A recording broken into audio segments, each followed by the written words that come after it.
In Putin's case, he has thrown away the Soviet addendum to the rules for continental empire. What was that one? No hot wars. If you think about Soviet rulers, they were all veterans of World War II through Leonid Brezhnev. And they understood that war is easy to get into, hard to get out of, very unpredictable. So for them, it was proxy wars. And they loved it when the United States got into hot wars. What is not to like about the Korean War and the Vietnam War, with the United States just tied down and Americans tearing each other's eyes out about these things?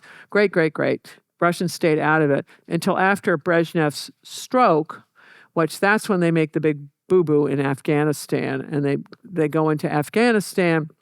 And then all of a sudden, we have loads of fun giving Stinger missiles to the other sides, inflicting costs on the Russians. And the person who wanted to get into Afghanistan is Yuri Andropov, who was not a veteran.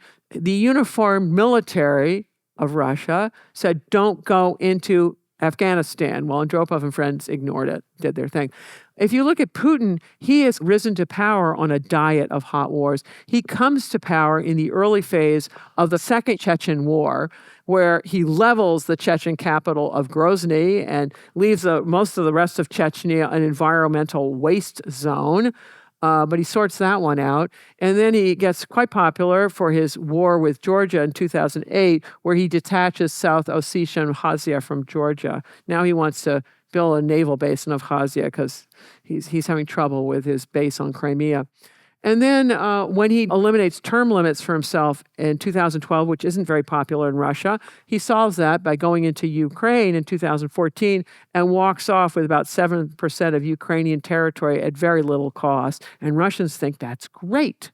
So if you look at these little stepping stones, this is the way continentalists look at it. You got all these little places lined up. You want to color it in, and that's where Ukraine comes in 2022. So Putin wants to reverse all these territorial losses. He wants the green things and the purple things. And I don't know if he wants to do the Napoleonic Wars, I suppose, go all the way to Paris. Who knows? And here's how he looks at NATO, or doesn't look at it.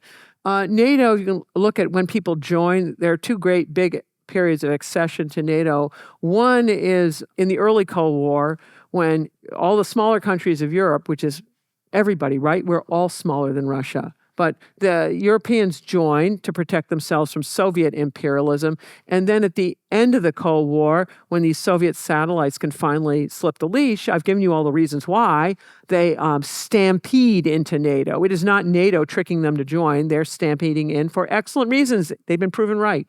And then with Putin, when he works his magic the second time around in Ukraine in 2022, this is when the Finns and the Swedes decide neutrality's not going to cut it. We got to join NATO.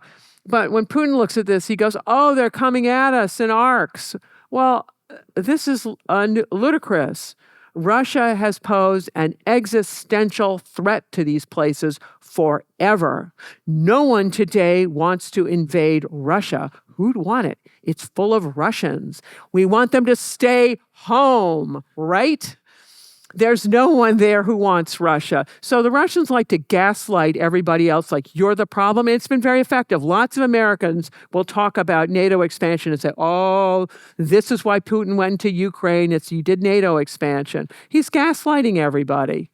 Russians are the problem, and also it is their totally dysfunctional domestic system that offers everybody else nothing but problems instead of focusing on that and fixing it so they can be a productive member of the rest of the world. They're not doing that. They're just invading other people. If you enjoyed this clip, you can watch the full episode here and subscribe for more clips.